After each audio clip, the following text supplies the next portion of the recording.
Everyone, good morning! Magandang umaga. Mukhang punong-puno ng sigla ang ating umaga. Parang may okasyon, ano? Birthday pala ni Portia. Wow, kita nyo naman, ha? Okay, so, masigla, oo. At ako rin po ay nagpapasalamat sa Panginoon dahil kahapon ay nagkataon kami nabigyan kami ng pagkakataon na mabuo bilang isang pamilya, no? Dahil madalang po mangyari 'yon na kami ay mabuo. Kaya kahapon ay nagkataon walang shoot si Gil, si Ayan, andun si Phoebe, kaya kumpleto kami kahapon. Okay, sila Oliver tsaka si Jock lagi namang available 'yan. At ngayon, hindi na naman kami makukumpleto kung sakasakali kasi si Ayan may shoot. Okay? So again, si Phoebe may UCM siya. Kaya kung kailan po kami makukumpleto, doon po namin ginagawa ang aming mga family gatherings. Tsaka yan. Salamat sa Panginoon at sa panibagong taon kay Portia. And of course, sa akin po, dahil nagdiwang din ako nung birthday ko nung, kailan nga ba yun? Wednesday ba yun? Wednesday, At salamat sa Panginoon dahil patuloy po tayong binibigyan din ng kalakasan at natutuwa po ako sa mga seniors natin na dumalaw. Ayan. Okay? Mga seniors karamihan, ang dumalaw po sa bahay nung gabi at 2 senyorito. 5 senior tsaka 2 senyorito. Okay? Pero salamat po sa kanilang pagbibigay ng panahon para dumalaw po sa bahay. At kami man pong mga FCC Octoberians. Marami pong pastor kasi ang pinanganak din ng October. Nako, delikado yung mga pinanganak ng October. Baka tawagin kayong magpastor. Sa FCC po, ang daming Octoberians ang tawag namin, Kahit noong araw pa, hanggang ngayon, hindi nababawasan ang dami namin. Kaya nadadagdagan pa. Kaya salamat sa Panginoon dahil nagkaroon din kami ng pagkakataon na magdiwang kami-kami lang mga Octoberians. To God be the glory. Salamat sa panibagong taon. At patuloy na atin pong alam ko po na ang bawat isa na nagdiriwang din ng kanilang mga karawan ay patuloy din po kayong i-bless din naman ni Lord. Okay? Kasi kanya-kanya tayo. Dito yata marami ring October, di ba? Napansin niyo ba? Marami. Si Rowald, si Atelina, si Jock, si Jello. Ang daming Octoberian dito eh. Sa pangarap ba, may Octoberian ba tayo? Si Jenaline. Si Jenaline po ay madalang natin makasama pero sa Bible study po sa pangarap ay regular po siya. Okay? Regular na uma-attend po. Every week nandun siya. Pero madalang po natin makasama yon pagka may okasyon lang. Pagka anniversary, Christmas. Pero sa Bible study po natin sa pangarap, regular yon. Anyway, to God be the glory sa lahat po ng nagdiriwang at maging mga nagdiriwang po ng kanilang kaarawan ng ibang buwan. Kasama naman din po talaga na ipinagdiriwang natin ang kabutihan ng Diyos sa ating mga buhay. Kaya po tayo ay nandoon na nagdiriwang kasama ang ating mga pamilya. At gusto rin po nating batiin yung mga nasa online natin, na kasama natin every Sunday. Yan. Si Ate Weng sa Singapore, right? Okay? At saka si Janelle, nandito na uli, nabuhay na muli. Nabuhay na muli. Okay? At kami tuwan-tuwa, Janelle, na nakasama ka namin muli. Kasi nagtrabaho po yan sa Novaliches, kaya mga ilang buwan na hindi natin nakasama. And of course, si Ate Sinta na nasa New York, si Ate Vicky na nasa, at saka si Joy, at maging si Ate Vicky na nasa California, si Ate Aning na nasa Rojas City, Capiz. Good morning po, Ate Aning. Okay? Si Kuya Bien na nasa Laguna, si Tita Ching na nasa San Mateo, at maging si Ate Tess Galvez sa Quezon City. Salamat po sa patuloy niyong pagsubaybay dito po sa ating gawain every Sunday na talagang kasabay natin online. Hindi lang po sila manunood ng replay, kundi kasama talaga natin na nandyan sila.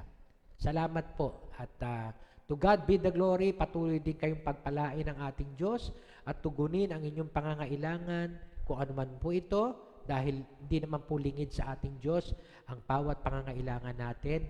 Nawa ay continue rin ang tugon ng ating Diyos.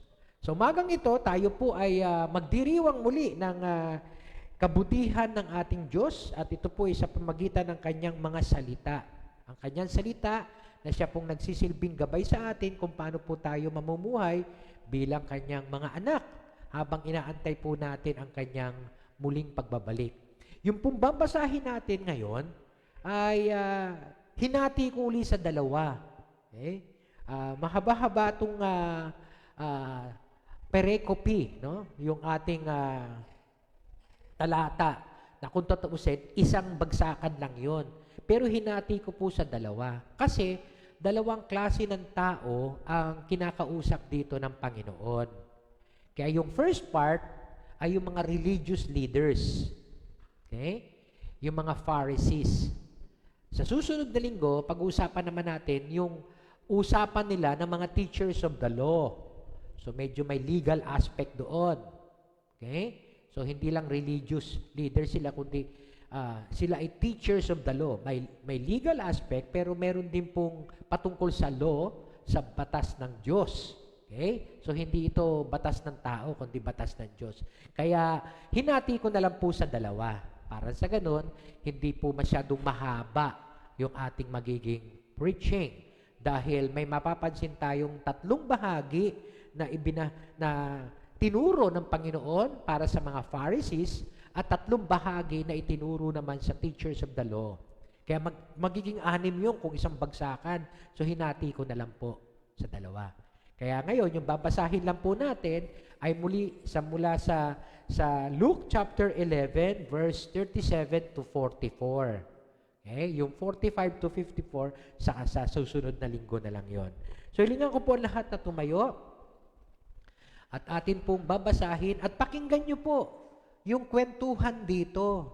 Kasi pagka tayo po ay nangangaral o nagtuturo ay hindi po tayo lumalayo dun sa konteksto ng ating binasang passage. Okay? Yeah, may paminsan-minsan tayo ay nagko-quote ng mga scriptures from other books of the Bible, pero of course, in the context noong sa ating pinag-uusapan. Okay? So Luke 11 verse 37 to 44. When Jesus had finished speaking, a Pharisee invited him to eat with him. So he went in and reclined at the table. But the Pharisee, noticing that Jesus did not first wash before the meal, was surprised. And then the Lord said to him, "Now then, you Pharisees, clean the outside of the cup, the dish, but inside you are full of greed and wickedness. You foolish people, did not the one who made the outside made the inside also? But give what is inside the dish to the poor, and everything will be clean for you. Woe to you, Pharisees, because you give God a tenth of your mint, rue, and all other kinds of garden herbs, but you neglect justice and the love of God. You should have practiced the latter without leaving the former undone. And woe to you, Pharisees, because you love the most important seats in the synagogues and greetings in the marketplaces. Woe to you, because you are like unmarked graves, which men walk over without knowing it." Samahan niyo po ako sa isang panalangin. Muli, Panginoon, salamat po dahil sa kabila po ng aming mga kapaguran, sa kabila po ng aming kabisihan, inudyukan mo po kami na pumarito, dumalo sa gawain mo upang ikaw ay masamba namin, mapapurihan, at ganun din naman, mapaglingkuran sa pamagitan po ng aming pagkakaloob at pakikipag-fellowship sa isa't isa at higit sa lahat, sa pamagitan po ng pakikinig namin ng iyong salita. Ang mga salita mo na lagi po naming tatandaan upang magsilbing gabay sa amin. Habang kami naririto sa lupa, habang kami nag-aantay pa sa iyong muling pagbabalik, nawa datnan mo ang bawat sa amin dito na may pananampalataya at naglilingkod sa iyo. Kaya Panginoon, ang mga salita mo na aming mapapakinggan ngayong umaga ay magsilbi nawang patnubay sa amin kung paano po kami mamumuhay. Ang iyong banal na Espiritu ang siyang tunay na kumilos sa aming mga puso. Magturo, gamitin mo lang po akong instrumento, pero ikaw po ang mangusap sa aming mga puso. Salamat po o Diyos, salamat. At ikaw po ang aming itatanghal sa aming mga buhay. Ang lahat ng ito'y dalangin namin sa pangalan ni Jesus. Amen. Amen. Maaari na po tayo makaupo.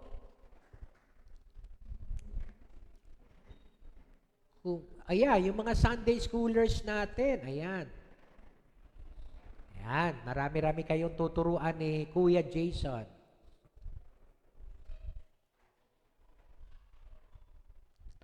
Noong 2 weeks ago, kung maalala nyo po, kasi ito pong ating pinag-aaralan ay untog-untog. Parang ano lang ito no? Parang telenovela. Siguro naman, yung iba sa inyo, nanonood ng mga telenovela, no? Unbreak My Heart, mga ganyan, di ba? So, so, sinusundan nyo bawat kabanata, di ba? Alam nyo ba yung Unbreak My Heart? Hindi ba? Sorry Kami lang pala ni Portia nanonood nun. So, pero ito'y untog-untog kasi ito. Ang ginagawa din natin pag-aaral, untog-untog din mula sa salita ng Diyos. Para na sa masubaybayan natin kung ano yung pinaka-kwento, no? Doon po sa 4 na gospel writers, kay Matthew, kay Mark, Luke, and John. Okay? So ngayon, meron po akong isang naging reference na yung kanyang harmony o synoptic, no? Yung kanyang harmony of the gospel, pinagdidikit niya kung ano yung mga events na pareho kay Matthew, kay Mark, kay Luke at John. Kaya pagka ganun pare-pareho, isa lang po pag-uusapan natin, hindi na natin babalikan yung iba. Kasi pareho naman Okay? Ang kwento. Tapos, kung ano yung meron lang kay Luke, meron lang kay John, depende ngayon sa chronological event. Okay? So ngayon, karamihan ay nakafocus kay Luke at wala siyang kasabayan. May kasabayan siya kay Matthew pero hindi masyado. No? Kaya magko-cross-reference lang ako from time to time. But then, itong kay Luke na pag-aaral natin mula pa nung mga nakaraang ilang linggo ay nagsimula tayo doon sa tinatawag ng ating Panginoon na are you in or out? Yeah? Yung bang kayo ba ay nasa kanyang panig o nasa sa kabila? Nasa kaaway? Nasa kay Satanas? Idiretso na po natin, ano? Kasi baka mamaya ma-misinterpret tayo dito sa barangayan no? Kasi barangay election na Baka mamaya akala natin pagka nandun tayo sa kabilang panig, kaaway natin yung kabilang panig. Hindi po Ito po ay patungkol sa spiritual. Okay? Na tayo ba'y nasa panig ni Jesus o nasa panig ni Satanas? Okay? Are you in or are you out? Ito po ay dahil doon sa sinabi ng ating Panginoon sa Luke 11 verse 23 that there is no neutral ground. Okay? He who is not with me is against me. Pag hindi ka kasama kay Jesus, nandun ka sa kabila. Walang pwedeng nandun ka sa gitna. Hindi napaliwanag na po natin yan, ano? Hindi pwedeng nandun ka sa gitna. Hindi naman ako kay Jesus, pero syempre hindi rin ako kay Satanas. Okay? So hindi ako follower ni Jesus, hindi rin naman ako follower ni Satanas. Sino fina-follow mo? Ay sarili mo na lang yon. Okay? Which is, okay, sabi nga ni Jesus, if you want to be my follower, if you want to follow me, you must deny yourself, carry up your cross, and follow me. So, pati po yung sarili natin is hindi po kasama dun sa neutral ground. Kung hindi tayo kay Jesus, kung tayo para sa ating sarili lang, dito pa rin tayo sa kabila. Kaya nga ang hatian ni Jesus is triangle pa rin, katulad ng sa society. Pero hindi po pag ganun ang hati. Kasi sa society, ganun ang hati, di ba? May mga nasa upper class, nasa middle class, nasa lower class. Hindi. Kay Jesus, pyramid pa rin, kaya lang ang hatian niya, dun pa ganon. Vertical. He who is not with me is against me. Nandun ka sa kabila. So, dalawa lang po. No neutral ground. At yun po ay pinaliwanag natin 2 or 3 weeks ago. At itinuloy po natin yung pag-aaral na yon on how to be on God's side. Pinag-aralan po natin yun, ano? Paano ba tayo masasama doon sa side ng ating Panginoon, sa panig ng ating Diyos? Inisa-isa po natin yung Luke chapter 11 sa verse 27 and 28. Accept Jesus as Lord and Savior and obey His word. Kasama po sa pinag-aralan natin yon, obedience. Hindi lang acceptance, hindi po ganun kadali lang yun. Tanggapin mo si Jesus at ikaw ay nasa panig na niya. Hindi. Pag nasa panig ka na niya, susundin mo kung ano yung sinasabi niya. Okay? So, may acceptance at saka may obedience on our part. Okay? At hindi lang yon, we must also ask for forgiveness for the sins that we have committed. We have to repent of our sins. Tatalikuran natin yung mga dati nating ginagawa nung tayo'y nasa panig pa ng kaaway. Tatalikuran na natin yon. Okay? Hindi na natin isusuot yung mga damit na dati nating suot. Okay? So, magbabagong damit na tayo at ito ay sa panig ng ating Diyos. Kaya nga nung una, ang ginawa ko dito ay believe, na? Tsaka repent. Ngayon po nagkaroon ako ng mahaba-habang panahon, kaya alliterated na po to. Lahat nagsisimula sa A. Accept Jesus as Lord and Savior, ask forgiveness for the sins committed, and acknowledge God's wisdom and truth. Sa Luke 11 verse 31. Okay? So we must continually seek God's wisdom. Katulad po ng Queen of Sheba. Yun yung mga napag-aralan natin mga weeks ago, no? Okay, so we must acknowledge and seek God's wisdom and truth. Now, pagkatapos po ng sabihin na ikwento ni Jesus itong mga to sa mga tao, habang dumadami yung mga tao, nagkaroon ng banibagong senaryo. At yun yung binasa natin kanina. So yung okasyon ngayon sa Luke 11 verse 37 to 38 ay mababasa natin. Ang sabi doon, when Jesus had finished speaking. Speaking what? Yeah, to be either on his side or on the enemy's side. Yun po yung sinasabi niya doon. Ano? When Jesus had finished speaking, a Pharisee invited him to eat with him. So isang Pariseyo. So he went in and reclined at the table. Alam niyo po kung ano yung Pariseyo? Hindi ko po talaga makalimutan. Hanggang ngayon, hindi po ako get over doon sa salitang Pariseyo. Kasi yung unang-unang Bible study po dito sa Ciudad Real. Okay? Ako lang po noon, si Portia, si Kuya Mike, si Ate Elsa, si Tatang Pabian, si Ate Sinta, at saka mayroon akong na-invite na mag-asawa na hindi naman namin kilala talaga. Na-tsempuhan na kasabay ko sa kalsada. Sabi ko, sama kayo sa Bible study doon sa bahay namin. Sumama naman. Yung lalaki, medyo nakainom, kaya amoy alak. Ang tinuro ko noon, patungkol kay Nicodemus, na isang Pariseyo. Ako nagtanong. Sabi ko, alam niyo po ba kung anong Pariseyo? Parang katulad niyan ngayon, di ba, tinatanong ko kayo, alam niyo po ba kung ano yung Pariseyo? Walang sumasagot. Sumagot yung lasing. Pariseyo. Pariseyo. Hindi para sa akin, hindi para sa amin, para sa iyo. Si Kuya Mike, tawan-tawan, pinipigilan lang yung pagtawa. Nung pag-alis ng mga bisita, bitawa ng tawa ni Kuya Mike. Sabi ko, sa susunod, di na ako magtatanong. Ano ba yung pariseo? Ang pariseo po, Pharisee na lang, para mas madali, Kasi pag sinabing pariseo, parang naiiba ang meaning, Ang Pharisee po, literally, ang tawag sa mga tao noon na religious leaders sila, At sila ay, sabi ng mga Bible scholars, mga 2nd century BC. Okay, bago ipanganak si Jesus, na form itong mga Pharisees sekta ng mga Pharisees. Which literally mean, ang ibig sabihin is, to separate. Hihiwalay nila yung kanilang mga sarili. Exclusivist sila. Okay? They detach themselves at saka naging distant, okay? Hinihiwalay nila ang kanilang mga sarili sa mga political regimes, sa mga politicians, sa mga zealots. Yung mga zealots naman, kung mababasa nyo sa Bible, kung minsan may salitang zealot, Yung mga zealots naman, ito yung mainit, mga nationalist, okay?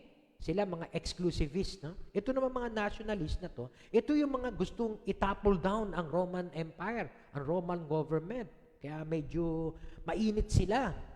Kaya imagine niyo, meron pong isang zealot na member ng 12 disciple, the 12 apostles, Tapos merong exclusivist. Tapos merong isang nationalist. Pagkatapos merong isang ordinaryong mangingisda. May tax collector, si Matthew. Kaya biro mo, tax collector. Tapos isang zealot. Talagang magulo, Pero yet, yun po yung mga pinili ni Jesus na magiging apostles later, di ba? So, itong mga Pharisees na to, wala pong member dun sa ni Jesus na Pharisee. Kasi exclusivist nga sila. Hinihiwalay nila yung kanilang mga sarili, lalo na sa mga ganyang mga political regime, Gusto ng mga zealots, revolusyon, mga Pharisees, ang kanilang gusto mangyari lang spiritual holiness. Ayan. Spiritual reformation. Yun lang ang gusto nila mangyari. So, sila po ay nire-recognize ng Israel na parang spiritual leaders. At ang kanilang focus noon, kaya ganito ang Israel, tayo ay nasa ilalim ng mga Roman Empire, kasi may kasalanan tayo. Disobedience to the law, to the Word of God. So, yun po ang kanilang ang tawag dito, konsepto kung bakit nasa alipin ang Israel noon. So, ngayon, ang pinaka-intention nila is ma-identify, ma-communicate, at ma-facilitate ang obedience. Kailangan sumunod kayo sa batas ng Diyos para tayo'y makalaya mula dito sa ating pagkaalipin. Walang masama, Di ba? Mukhang maganda yung intention, Spiritual reformation. Okay? Spiritual holiness. Okay? At ang problema lang ay yung pong holiness na kanilang gustong mangyari ay hindi lamang from the Old Testament, yung tinatawag natin, yung pong Torah or law, prophets, and Psalms. Yun yung binubuo ng Old Testament. The law, the prophets, and the Psalm. Okay? So, mababasa po natin yan. Yan yung tinatawag nating Old Testament o Scriptures. Pag may binanggit po sa Bible, Scriptures, dahil wala pa pong nabubuo na New Testament noon, it refers to our Old Testament. Halimbawa, all Scripture is inspired by God. Wala pa no New Testament noon. Kaya, yung Scripture na tinutukoy doon is the law, yung first 5 books, yung Pentateuch, pagkatapos the prophets. So, mula po sa major prophets hanggang sa minor prophets at yung Psalms. So, yun po nire-recognize nila. Kaya yung kanilang pag-uutos, yung kanilang command na sundin ninyo is from the Old Testament. Okay? So, yun po ang gusto nilang mangyari. Sa totoo lang, pinaniniwalaan din itong mga Pharisees na to ang na-inspired ang Old Testament na ito ay galing din sa Diyos at ito ay final authority pagdating sa pananampalataya ng isang tao. At naniniwala din po sila sa mga supernatural, sa kay Satan, sa angels, sa heaven, okay? Sa hell, pati na po sa resurrection of the dead. Dahil yung mga Sadducees, di ba kung minsan makakabasa kayo no? Pharisees, Sadducees. Yung mga Sadducees, hindi naman po naniniwala yun sa resurrection. Kaya nga, irony, nung may nagtanong kay Jesus na isang Sadducee, sabi niya, meron po akong alam na isang asawang lalaki, na may naging asawang babae, namatay po yung unang asawang lalaki, tapos yung pangalawang asawang lalaki, namatay din, yung pangatlong asawang lalaki, namatay din. Pagdating po sa kabilang buhay, sino po ang totoo niyang asawa? Tanong ng isang Sadducee yun. Irony po yun. Bakit? Hindi naman sila naniniwala sa resurrection. Kaya parang ano lang yun, i-test kung ano talagang sasagot ni Jesus. So makikita po natin yan later, kung hindi pa po natin napag-aaralan yan, pupuntahan natin. Ang Pharisees, naniniwala sila doon sa resurrection. Kaya parang kung titingnan niyo po yung mga Pharisees, halos pareho nung sa atin. Halos pareho nung sa atin. They believe the inspiration of the Old Testament. They believe that it comes the authority from God. They believe in the supernatural. Pareho natin lahat. In Satan, angels, heaven, hell, and resurrection. Okay? Kaya nga, kung tutuusin, nasa tamang presupposition sila na ang Israel, kaya kayo ay nasa ilalim ng Roman Empire kasi sinuway nyo ang Old Testament laws. Okay? Pinaparusahan tayo ng Diyos. Kaya essentially, tama sana itong mga Pharisees na to. Kaya lang na-sidetrack sila. Nagkaroon po ng pagsa-sidetrack. Okay? Nalihis sila ng kanilang pag-practice nitong spiritual holiness na to. Okay? Kaya kung minsan parang, ano nangyari? Bakit? Parang, what went wrong? Okay? Nagsimula sila na maganda, tapos bandang huli, well-intentioned sila, pagkatapos bandang huli, sumablay sila. Ano nangyari? Okay? So, ang pinaka-nangyari po, ito. Yung actual written law, okay? Which is the Old Testament, okay? Yung ating Bible, ano? Yung actual written law nito ay naging secondary na lang sa kanilang focus. Dahil meron pong mga ilang mga utos doon na parang vague, parang hindi masyadong malinaw. Kumbaga sa batas ng tao ngayon merong halimbawa pinalabas na isang batas at hindi malinaw, kailangan lagyan mo ng mga implementing rules and regulations. Yung tinatawag na IRR, ano? Na implementing rules and regulations. Nilagyan nila ng mga rules and regulations ang mga law ng Diyos at mas nag-stick sila doon sa law na yon, sa rules and regulations na man-made na sa kanilang interpretation na lang at yun ang ini-impose nila sa mga tao na sundin ninyo. Okay? So, naging masyado silang istrikto sa mga batas na to. Halimbawa po, batas ng pagsasabat. Okay? Sabbath keeping. Di ba? Wala ka dapat gagawin kasi pahinga yan para sa Diyos. Kailangan ay pamamahinga kung paano ang Diyos ay nagpahinga noong ikapitong araw, magpahinga ka rin. Okay? So, wag ka munang gagalaw, wag kang okay na sana yun yung kapahingahan na yun, yung kapahingahan mo ay masumpungan mo sa piling ng ating Diyos, sa presensya niya.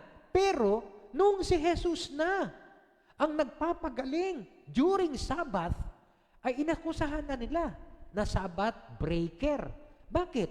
Kasi dapat nagpapahinga, hindi ka dapat nagpapagaling sa araw ng Sabbath. Ayun na. Naging masyado silang istrikto sa IRR, sa implementing rules and regulations, kaysa kunin yung pinaka-essence of the law. Yung pinaka-intention of the law.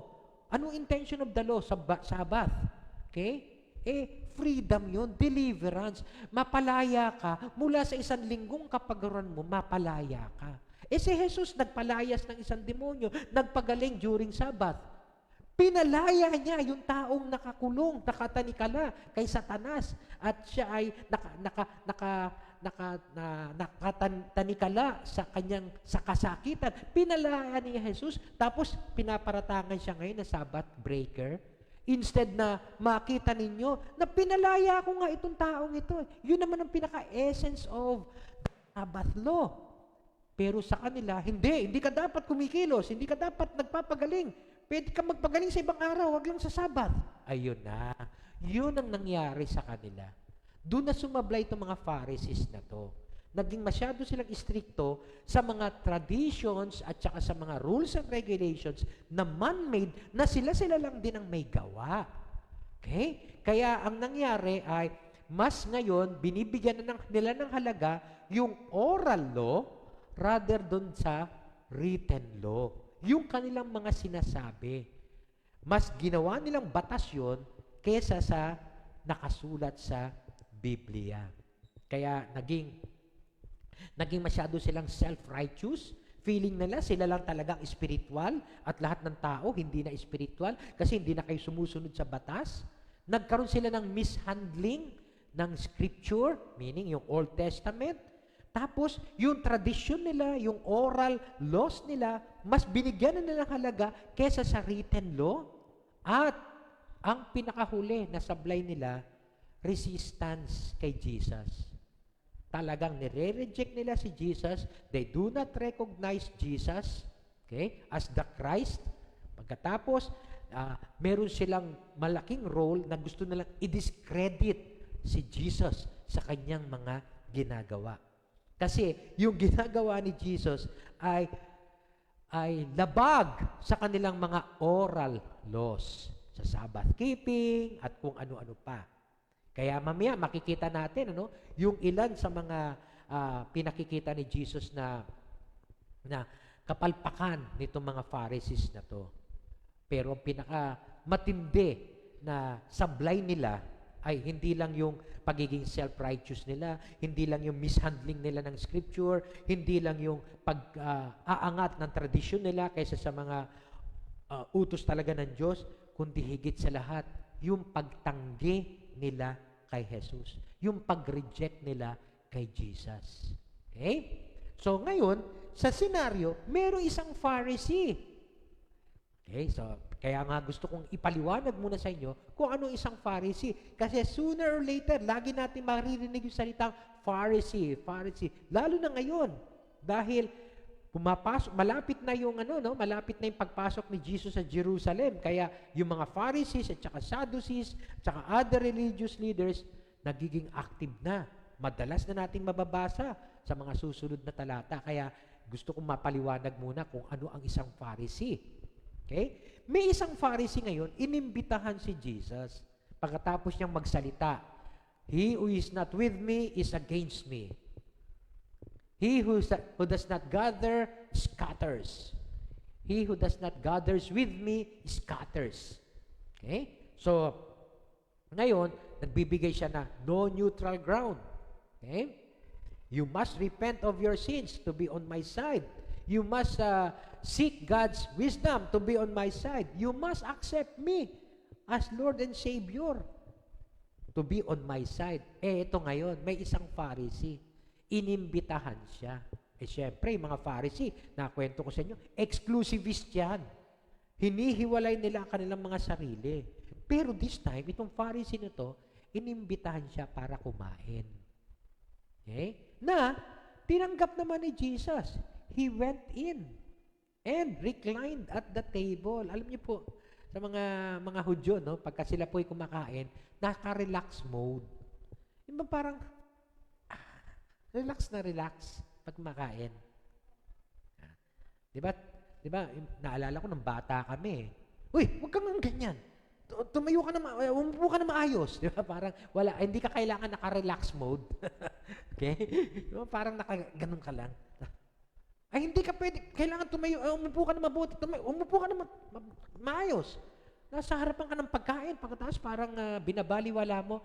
Pero mga Hudyo po, ganun sila pag kumain. Talagang relax mode. So, naka-recline. Okay? Ngayon, nung kumakain na siya ngayon, napansin, ayan, the Pharisee, noticing that Jesus did not first wash. Ano yung wash niya? Wash his hands before the meal. Napansin itong Pharisee na to, si Jesus, hindi muna naghugas ng kamay. Ayan. Sino yung mga hindi naghuhugas ng kamay sa atin dito? Ngayon, di ba? Usong-uso, di ba? Na kailangan maghugas ka talaga ng kamay, lalo na kung galing ka sa labas, di ba? Sanitary purposes, di ba? Nung nauso COVID, ay talagang kailangan maghugas ka ng kamay. Ako nga, nabago na ang aking pagligo ngayon eh. Okay? Nung araw, bago ako umalis ng bahay, maliligo ako. Ngayon, kahit umalis ako ng bahay, hindi naliligo, okay lang. Basta pagdating ko ng bahay, kailangan maligo ako kasi galing ako sa labas. Baliktad na eh, no? Okay? So again, no, dahil sa sitwasyon natin. Pero yung kanilang paghugas ng kamay ay hindi dahil sa sanitary purpose yun. Yun ay para dun sa maging ceremonially clean ka. Para maging holy ka, kailangan bago ka kumain, maghugas ka ng kamay. At yung paghuhugas nila, hindi ko na lang po ni-note dito, hindi ko na lang po nilagay sa aking slide. Ano? Kailangan maghugas ka pababa. Kasi pagka naghugas ka ng pataas, pagkataas binaba mo, yung dumi, babalik dito. Kaya unclean ka pa rin. Meron silang gano'n na batas, no? Yun yung mga IRR nila. Mga implementing rules and regulation in hand washing to be ceremonially clean. Ang hirap naman, no? Biro mo kung gano'n yung ating mga susundin, ano? Ang hirap naman, no? Pag naghugas ka, hindi pa pwedeng kasi, pag binaba mo na, babalik uli yung pinaghugasan mo. Ba't maging madumi ulit ang kamay mo? Kailangan pag naghugas ka, pababang gano'n. Para talagang tanggal ang dumi. Pero hindi lang ito about sanitation, ha?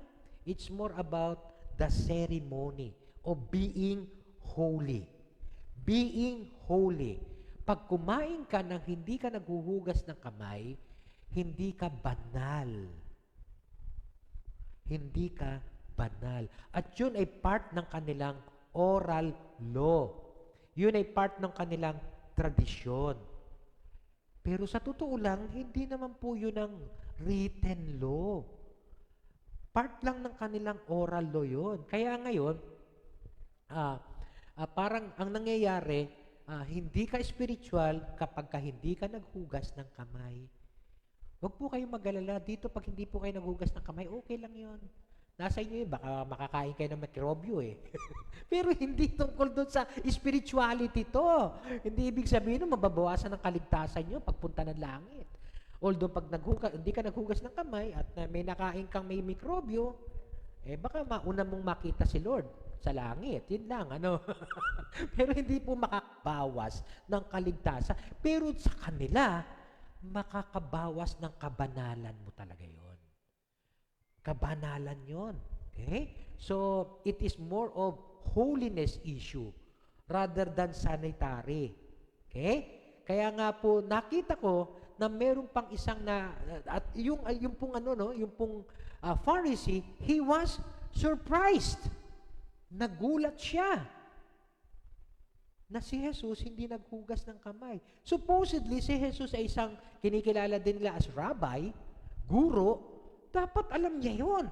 Pero the more na hindi siya naghugas ng kamay, napansin ngayon ng Pharisee, teka, sandali, ano ba tinuturo nitong taong ito? Bakit di siya naghugas ng kamay? Ayun. Kaya nagulantang yung Pharisee na to. Yung pong surprise diyan ay may connotation of disgust. Ew! Yung ganun, disgust, ano? Ano ba yung disgust? Yung parang may konting pandiriri, no? Ano ba yan? Kumain ng hindi naghuhugas ng kamay. Nasaan ang kabanalan niya? Yun ang mga nasa isip, no? May konting, hindi konti, kung talagang may disappointment at may frustration. Kasi biro mo, teacher ka, kinikilala ka, rabbi ng ating bansa. Marami sumusunod sa yung tao. Ano ituturo mo? Ganyan ka. Hindi ka naghuhugas ng kamay. Okay? Wala kang kabanalan. Yung pong pinaka-point doon, ha? Hindi lang tungkol doon sa sanitation yun. Okay? Pero again, no? Nakita ko po ngayon dito yung isang issue and it's all about hypocrisy. So parang ngayon, idadagdag ko, how to be on God's side. Ang isa po na dapat nating tingnan is we must avoid hypocrisy. We must avoid hypocrisy. Pagka sinabi pong hypocrisy, yan. Ano ba ibig sabihin nun? Pagkukunwari, di ba? Mapagpapaimbabaw. Ano, Je? Pagkukunwari. Pagpapanggap. Okay? Pagbabalat kayo. Ayan. Lahat po ng Tagalog, tiningnan ko po sa Google, kay Dr. Google. Okay? Pagbabalat kayo. Okay? So, how do we avoid hypocrisy? Yun ang magiging topic po natin ngayong umagang ito. Paano natin iiwasan ang pagiging hipokrito? Parang ang sakit sa pastor, ang bigat naman ng salita mo, hipokrito. Ha? Plastic, yan. Orokan. Paano natin iiwasan ang pagiging orokan? Di ba? Paano natin iiwasan ang pagiging hipokrito? So, how do we avoid hypocrisy? Yun po magiging topic natin. Pagkukunwari. Pagpapanggap. Pagpapanggap na ikaw ay nasa side niya, pero sa totoo lang, nandito ka pala sa kabila. Yun. Nagpapanggap ka lang. Ayun. Balat kayo pala ang buhay sa mundo. Tama ba yung aking Nakangiti kahit hindi totoo. Pero ano yun love song yata yun no? Hindi yata talaga, hindi tungkol sa pagkatao yun, kundi patungkol sa love story yun. Na balat kayo ka lang, nagbabalat kayo ka lang. Nagpapanggap ka lang. Akala mo'y isang magandang bulaklak. Yung pala'y walang bango. Di ba? Parang love song yun pero hindi. Siguro mas maganda yung yung kanta ng Yano. Alam niyo yung kanta ng Yano? Banal na aso, santong kabayo. Di ba? Ayun, it's all about hypocrisy. Natatawa ako. Hi, hi, hi, hi, hi, hi. Yan, ayun. Yung Yano, yan ang medyo kanta about hypocrisy yun. It's all about hypocrisy. Okay? I-google nyo na lang yung kanta ng Yano. Okay? At banal na aso, santong kabayo. Nagpapanggap na tayo'y banal. Ha? Doon sa kanta ng Yano, merong isang laali doon, rosaryo ng rosaryo, tapos sa jeep, tapos magpapababa na, para. Tapos sa tabi lang po, sa tamang babaan lang po. Okay? Parang, ayun, bumaba yung ali daw, sabi nung sa kanta, mura ng mura. Bakit? Hindi siya pinagbigyan So, banal na aso, santong kabayo. At meron din daw doon, may dalang Bible, share ng share. Okay? Ng salita daw ng Diyos. Pagkatapos may isang pulubi na nanghihingi ng tulong. Tapos wala daw, hindi niya binigyan. Ang kulit ng pulubi, lumipat na lang ng pwesto. Tapos doon naman na mag-preach. Banal na aso, santong kabayo. Kaya yun talaga talagang hypocrisy ang kantang yun. It's all about hypocrisy. Okay? So, alam niyo po ba yung idea ng hypocrite? Nung isang taong hipokrito o nagpapanggap? Actually, ang idea is about play actor. Yun po talagang idea sa original Greek, no? Yung bang isang tao na gumaganap ng isang role sa pelikula, artista, ayan. Yung mga artista, ayan, mga actors, okay? Yan, mga hipokrito. Hindi po hipokrito. Baka sabi, hipokrito yung mga artista, no? They are playing a role. Yun lang yon. They are playing a role. Kaya noong araw, ang mga artista, di ba, noong araw, may mga maskara. Yan. Kunwari, ito siya. Halimbawa, hindi na natin inabutan tong panahon na to, no? Na kunwari, masaya yung kanyang, masaya yung kanyang mood doon sa kwento. Kaya yung kanyang maskara, yung masaya. Di ba, alala nyo yun, mga araw, may may masayang maskara at saka may malungkot. Okay? So, noong araw, ganun talaga. May maskara. Ngayon kasi, talagang makikita mo na, nag-i-emote yung artista. Yan, di ba? Hindi na nila kailangan ng maskara. Noong araw, nagmamaskara talaga.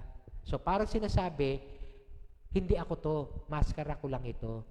Nagpapanggap ako. Ayun. Yun po yung talagang idea ng pagiging hypocrite. You are just simply pretending to be something or someone whom you are not. Yan. Nagpapanggap ka lang. Ayun. Kaya nga, to be on God's side, we must avoid hypocrisy. Huwag tayong magpanggap na tayo'y kasama ng Diyos. Nandito tayo sa panig ng Diyos. Pero pagdating ng Lunes hanggang Sabado, nandun tayo sa sanlibutan. Parang yung kwentong ngongo eh. Alam niyo, may narinig akong kwento noong araw. May isang may ngongo na pumasok sa restaurant. Waiter! Sagot yung isang waiter. Yes, sir! Coming, sir! Niloloko mo ba ako? Hindi po, sir. Ngongo din ako. Okay. Gusto ko ng kare, ng kanin, at yung ilang off drink. Yes, sir. Kare-kare, kanin, off drink. Right away, sir. Punta na yung ngongo. Tapos mayroong isang customer naman. Waiter! Sumagot yung the same waiter. Yes, sir. Coming, sir. Nagulat yung ngongo. Hindi pala ngongo yun, So, what's your order, sir? Pinigay order. Yes, sir. Right away, sir. Wait, sabi naman ng ngongo. Eto na naman uli yung waiter. Yes, coming, Ninonoko mo ko. Hindi ka ngongo, Naining kita kanina. Tuwin ang nalinda mo. No, ngongo ako. Siya po ang niloloko ko. Sino niloloko natin? Baka ngayon mo lang narinig yan, Brad? Pambira naman, Parang college days ko pa yun, Ang dami ko pang kwento mo, pero siyempre, bibitawan mo yan na angkop dun sa kwento. Nagpapanggap. Sino sa palagay nyo ang nagpapanggap siya? Nagpapanggap ba siyang ngongo o nagpapanggap siya talagang totoong niloloko lang daw niya yung isa. Yung nagpapanggap siya na ma-straight ang salita niya, pero talagang ngongo siya. Ano paniniwalaan natin? Right, di ba? Ngayon, pagdating sa faith, sinong paniniwalaan mo na ikaw ba talaga ay na kay Kristo o nandun sa kabila? Di ba? So, avoid hypocrisy. Kung talagang tayo ay nasa side ng ating Panginoon, ay iwasan po natin ang pagbabalat kayo, ang pagkukunwari, ang pagpapanggap. Kung baga sa magpakatotoo tayo. Okay? Talaga ba talagang tayo nananampalataya sa ating Panginoon? O baka naman pagkas linggo, kailangan nandun ako kasi baka kumustahin ako ni pastor Ayokong kinukumusta ako, nahihiya ako Kaya kailangan magpunta ako doon. Talaga ba tayo ay may desire na magpunta dahil sa gusto nating marinig ang salita ng Diyos? Dahil sa gusto nating magpuri sa Kanya? O dahil kay pastor lang? Huwag niyo pong gawin yun dahil kay pastor, Ayoko pong gawin niyo yun dahil kay pastor. May nagbalita sa akin, hinahanap ako ni pastor. Magpapakita ako. Kailangan ko magpakita. Dahil kung hindi, baka, walang ganunan Hindi po si pastor ang dahilan kung bakit kayo nandito, Yan. Ano yan? Baka ano daw? Baka sa crush. Ayan. Ayan. Baka kaya kayo nandito dahil si crush nandito. Nako, delikado yan. Pagka dahil lang kay crush, kaya kayo nandito.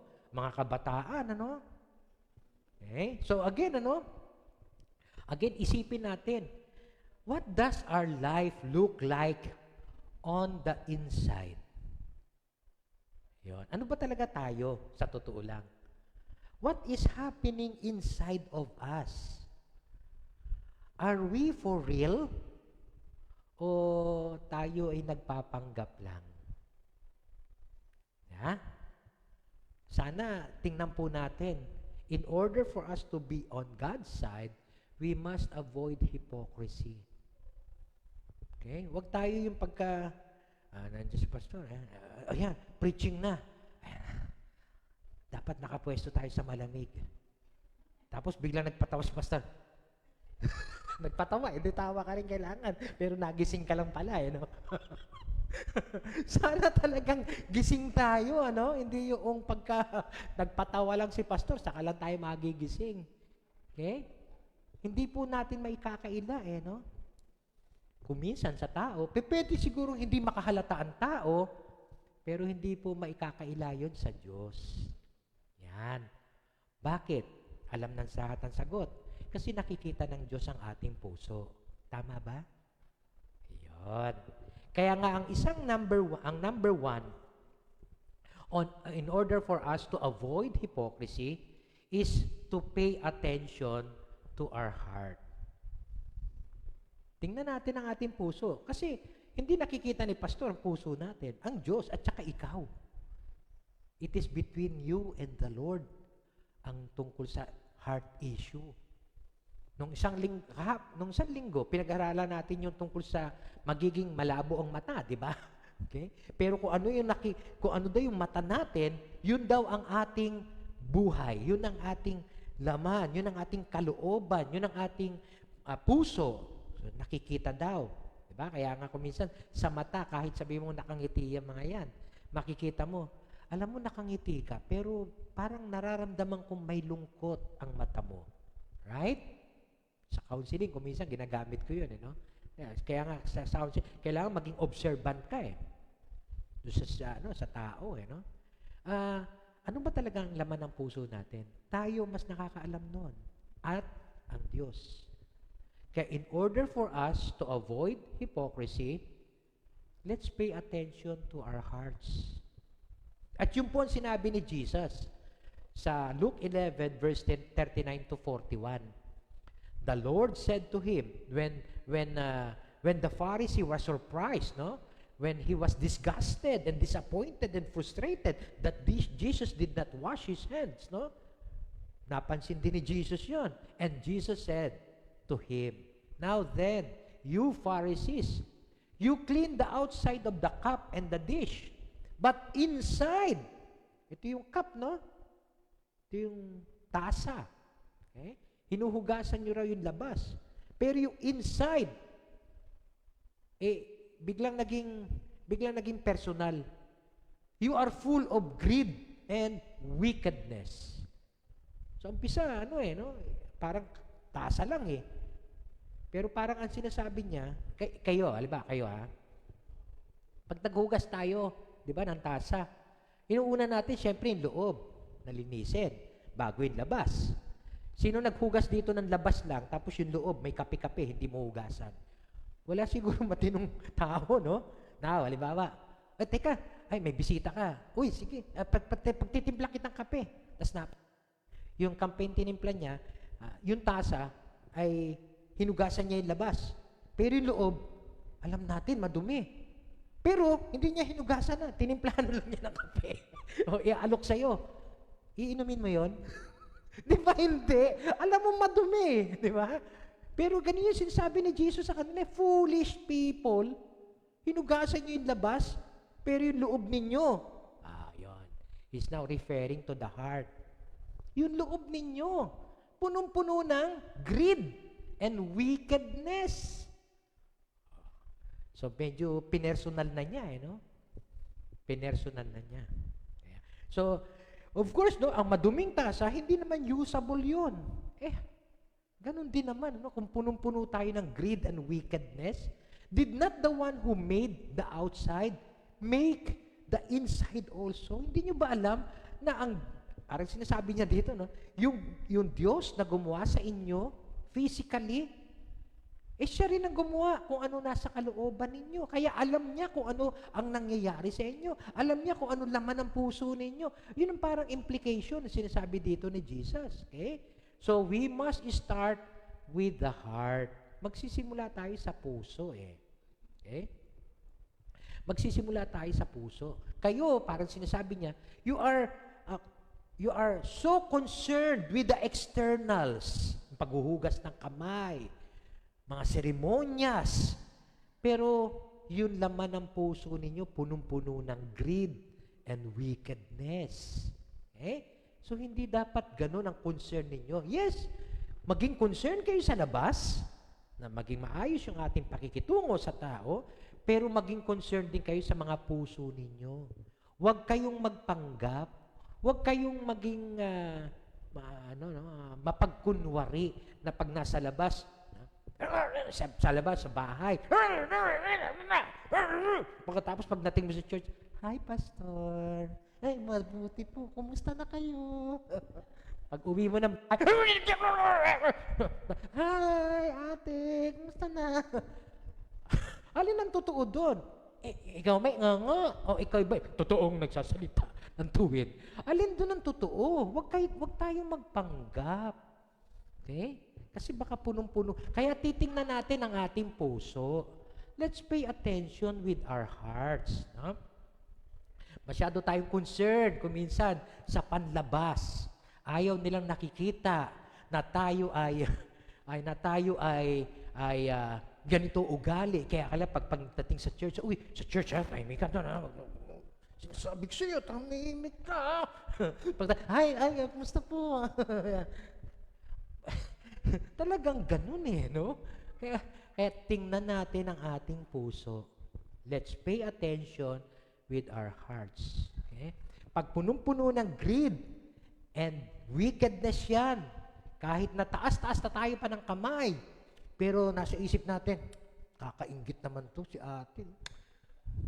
Pa-hotel-hotel pa sila. Diba? Punong-puno naman tayo ng inggit. Kahit taas ka pa ng taas ng kamay. Tingnan mo muna yung puso mo. Lord, salamat kasi nakakapagdiwang sila. Yan. Sana kami rin. Sana, Lord. Diba? Bakit hindi? Kung makikita ng Lord yung heart natin, na malinis, baka pagbigyan din tayo. Yung problema punong-puno tayo ng inggit, galit, kasakiman, kasamaan, tapos taas-taas tayo ng kamay na ganon. Ikaw ba'y ngongo? Hindi po. Totoong ngongo ako. Huwag tayong magpanggap. Okay? So, para maiwasan natin yon, tingnan natin ang ating mga puso. Let's check our hearts. Tingnan nyo laman ng ating puso. Kayo lang nakakalam, hindi si pastor, ha? Kaya nga, challenge ko sa inyo yun. Hindi, siyempre ako, chinecheck ko from time to time yung heart ko. Pero ganun din naman ang bawat isa sa atin. Okay? So, hindi po si pastor ang magsasabi sa iyo, punong-puno ka ng si Jesus, kaya niya gawin yun. Bakit? All-knowing siya Diyos siya Yeah? Pero kayo po, check our hearts. Bawat isa sa atin. Hindi lang kayo, pati ako. Let us pay attention to what our hearts is. Okay? Sabi nga ni Jesus sa Matthew 15, "For from the heart," at ang konteksto nito, kumain din siya ng hindi naghugas ng kamay. Hindi yata yung mga disciples niya.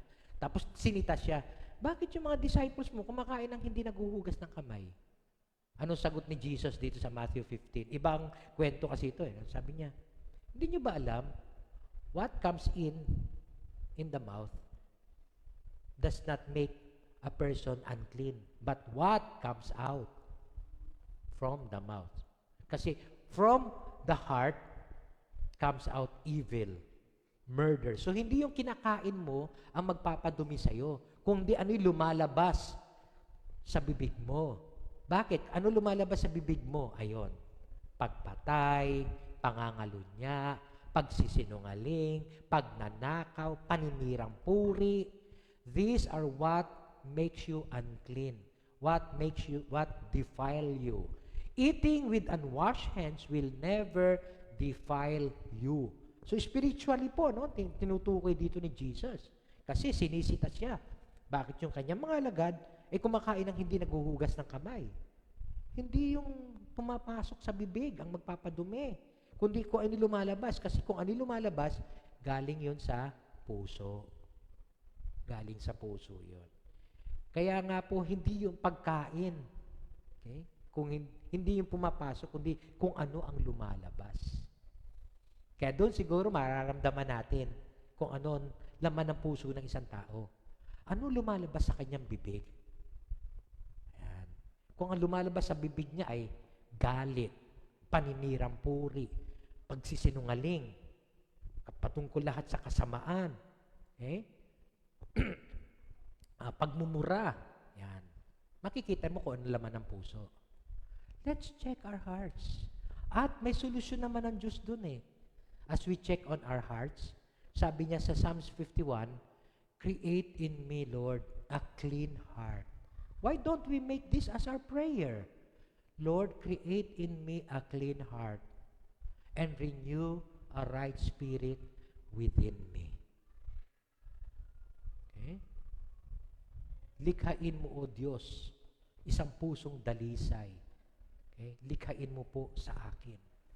Okay? Ituwid mo po ako, Panginoon. Meron pong solusyon. We could always pray for God's grace for us to renew our hearts. Okay? Huwag po tayong magpatalo sa dala ng kaaway na ilang taon tayo ay kanyang inalipin, na tayo ay hindi nakakapagpabago ng ating puso at nakikita po yun sa lumalabas sa ating mga labi. Okay? Kaya nga, pwede tayong manalangin, Lord, gusto ko po talagang ipakita na ako po'y nasa side ninyo at wala sa kabila. Baguhin mo po ang puso ko. Create in me a clean heart, O God, and renew a right spirit within me. So yun po, yan ang una kong nakita in order for us to avoid hypocrisy. But then, meron pa rin po akong nakita na pangalawa in order for us to avoid hypocrisy.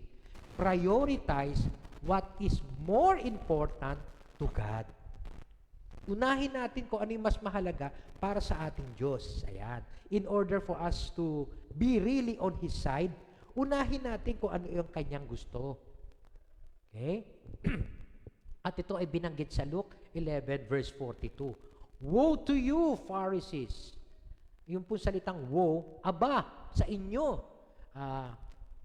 kaawa-awa kayo, mga Pharisees. Nakakaawa kayo.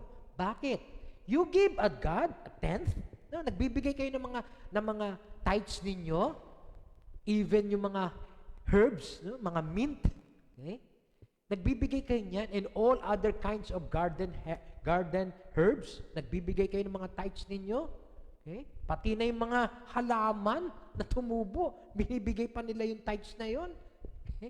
But you neglect justice and the love of God. You should have practiced the latter, the justice and the love. Dapat pinractice nyo yun without leaving the former undone. Hindi naman ibig sabihin ni Jesus dito huwag kayong magta-tithes. Kailangan may love and justice lang kayo. Balansihin po natin kaya nga nakakatuwa si Jesus, talagang derechahan siya no? Okay? Nagbibigay nga kayo ng mga ikapunin nyo. Wala naman kayong pag-ibig sa puso ninyo. Ayan. God's side yun, sana no? Pagbibigay ng ikapo. Pero, wala naman kayong pag-ibig. At saka katarungan. Okay? Ay, nandun kayo sa kabilang side. Now, ang sabi ni Jesus, dapat i-practice nyo yung pag-ibig at katarungan, pero hindi nyo rin pababayaan yung pagkakaloob ninyo. Balansi po ang ating Panginoon doon. So, hindi ibig sabihin yan, tinatanggal na niya yung pagtatights, yung pagbibigay sa Panginoon. Hindi, sabi niya, without leaving the former undone. Okay? Huwag nyo nang kaliligtaan din. Huwag nyo rin kaliligtaan ang pagkakaloob. Okay? Nagkakaloob nga kayo, wala naman kayong hustisya, wala kayong katarungan at pag-ibig. Aba hindi, dapat meron kayong katarungan, may pag-ibig kayo, at meron din kayong pagkakaloob. Ang malungkot nito, baka may mga Christians, wala nang pag-ibig, wala nang katarungan, wala pang ipinagkakaloob. Nasa na siya? Ayun, mahirap, ano? Mahirap na makita natin. Kaya nga, let's check our hearts and let's check yung priority natin. What is our priority? We must prioritize what is more important to our God. I-prioritize muna natin kung ano mahalaga sa ating Diyos kaysa yung sa ating sarili. Kaysa yung ating sarili. Minsan mas pinaiiral natin hindi pag-ibig ng Diyos, kundi yung galit natin sa kapwa. Mas pina-prioritize natin yon. Mas pinaiiral natin. Hindi sabi ng Panginoon, hindi. Ang pairalin mo, pag-ibig ng Diyos. Pagpapatawad, katarungan. Pairalin mo yan. At ako, at alam ko na ikaw nga'y nasa side ko. Okay? So let us prioritize what is far more important to our God rather than ipilit natin kung ano ang gusto natin. Importante sa atin. Para sa akin, ito mas importante. Ito ang gusto kong masunod sa buhay ko. Manatili akong galit. Kasi ang laki ng agrabyadong ginawa niya sa buhay ko. Nasaan yung pag-ibig ng Diyos? Nasaan yung pag-ibig ng Diyos? Okay? Kaya nga dito, tinuturo ng ating Panginoon, di ba? Magpatawad tayo. Hindi ka magiging masaya pagka wala kang pag-ibig sa puso natin. Hindi ka talaga magiging masaya, kapatid. Kaya kailangan palitan natin ang ating puso, ang ating galit ng pag-ibig ng Diyos. Let us prioritize what is more important to our God. Kung talagang tayo nasa side niya, sumusunod tayo sa kanyang utos, mas ipaprioritize natin, mas uunahin natin kung ano ang mas importante sa kanya kaysa kung ano mas importante sa atin. Okay? At yung pangatlo na nakita ko po dito sa atin pong passage, no? In order for us to avoid hypocrisy is we must practice, of course, humility. Practice din tayo ng kababaang loob. Sabi po sa verse 43 and verse 44, woe to you, Pharisees! Okay? Kawawa kayo, mga Pharisees. Bakit? You love the most important seats in the synagogue and greetings in the marketplace. Ayan. Pagka ikay nakumbida, ayan, gusto mo, lagi ka nasa harapan. Ayan. Okay? Wala namang pong problema kung gusto natin sa harapan. Kasi nung ako'y nasa elementary days mo. Nakita ba sa camera yon? Nung ako po elementary days, lagi ako nasa harapan. Bakit? Bitoon eh. Di ba? Pag alphabetically arranged yun, di ba? Pero yung iba, gusto talaga sa harapan. Bakit? Mas gusto nilang, mas naririnig nila eh. Kaysa yung nasa likuran. Minsan, daming distraction na nagpipreach si pastor. Tapos sa harapan mo, yung mga madidistract ka. Kaya yung iba gusto nila sa harapan para hindi sila nadidistract. Okay? Wala pong problema eh. Ang problema, you love the most important seats. Yung pinakamahalagang upuan. Ayan. Bakit? Kasi Pharisee ako. Yan. Spiritual leader ako. Dapat nasa harapan ako. Yun. Kaya sabi ni Jesus okay, kawawa kayo. Gustong-gusto niyo, binabati kayo. Kahit saan kayo magpunta. Good morning po, Pastor. Morning. Good morning po, Pastor. Good morning. Ito, naman, ang dami tumatawag sa akin, Pastor. Kaya lang, hindi ko naman sila nakikita sa church. At least kilala kang pastor, no? Meron pong dati na gano'n. Maliliit pa yung mga anak ko yun. Daddy, member ba ng church natin yun? Sabi ko, hindi. Ba't tinatawag kayong pastor? Talagang gano'n. Siyempre, kilala na nila ako bilang pastor, di ba?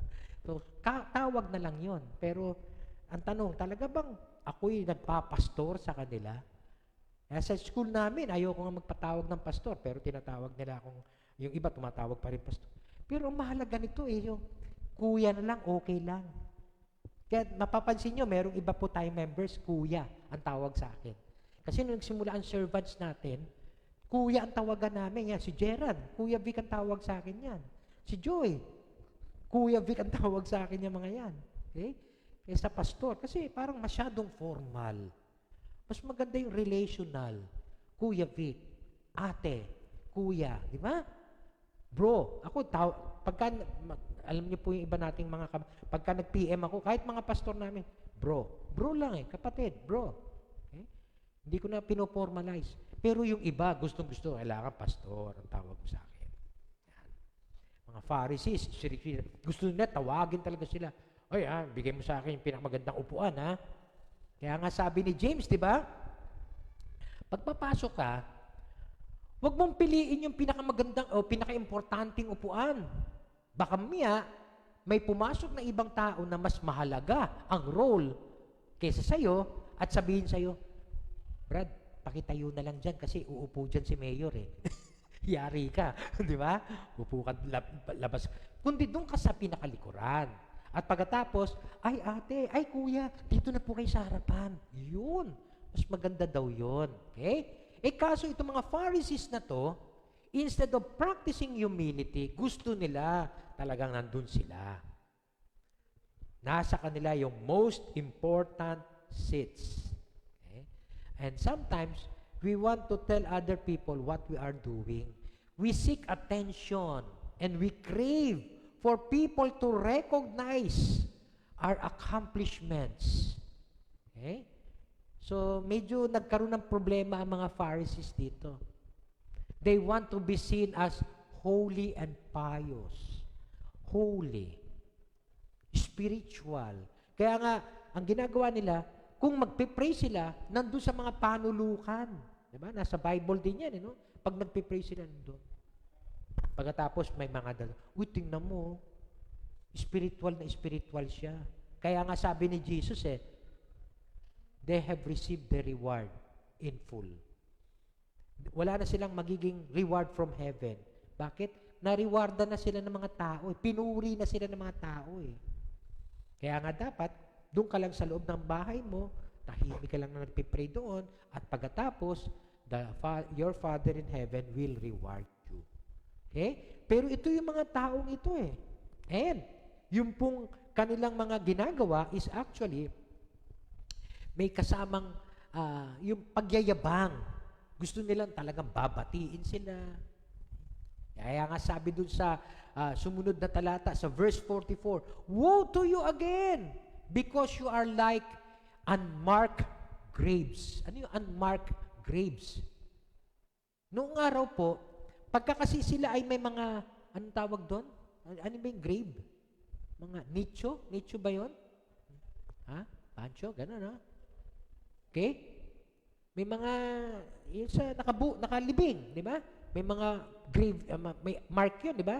Pero, ang ginagawa nila ay hindi nila napapansin na may doon, may patay. Sa kanila noong araw, pagka ikay nakaapak ng may patay, o kaya kahit nalapit ka lang sa isang patay na hayop, magiging unclean ka na naman ulit. Mawawala na naman ang kabanalan mo. Kaya, ang ginagawa nila, minamarkahan nila yung mga graves. Yan. Pinipinturahan, pinuputian, para sa ganun, mapansin ng mga tao. Teka, may patay pala dyan, dito tayo. Para sa ganun, hindi mawala ang kabanalan natin. Ganun sila noong araw. Sinasabi sa kanila ni Jesus, para kayong mga unmarked graves. Ano ibig sabihin ng unmarked graves? Walang marka, kaya hindi napapansin ng mga tao na aapakan na pala nila ang inyong mga libingan na to, at nagiging unclean sila. Ayun yung ibig sabihin ni Jesus dito. Hindi nyo ba alam na nakukurap nyo yung ibang tao by setting a poor example as far as humility is concerned? Akala ng mga tao, ito na ang tama. Kasi si Pharisee ganito, si Rabbi ganito, si Pastor ganito. Baka mali ang pinapractice nating humility. Hindi mo ba ako kilala kung sino? Teka sandali, hindi niyo ba kilala kung sino pastor dito? Ayun, mga ganun, ano? Kilala niyo ba kung sino pastor dito? Ayun, ano? Yan. Yun ang nakakalungkot, no? Walang humility. Walang humility. Practice humility in order for us to avoid hypocrisy and in order for us to prove for ourselves that we are on God's side. Dapat na ma-practice natin humility rather than self-praise. Self-praise.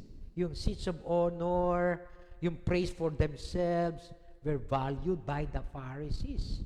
Pero dapat tularan natin si Jesus. Si Jesus, example of servant leadership. Si Jesus ang pinaka-example na dapat nating tularan. Servant leadership. Sabi po sa Matthew 20, verse 28, "For even the Son of Man came not to be served, but to serve, and to give His life as a ransom for many." In order for us to practice humility, let us focus on Jesus. Lord, I want to be like you. And si Jesus came to serve and not to be served.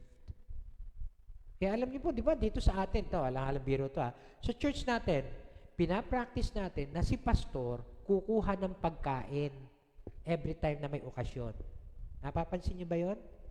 Nakukuha tayo ng pagkain at si pastor hindi kukuhanan. Sa totoo lang sa ibang mga churches.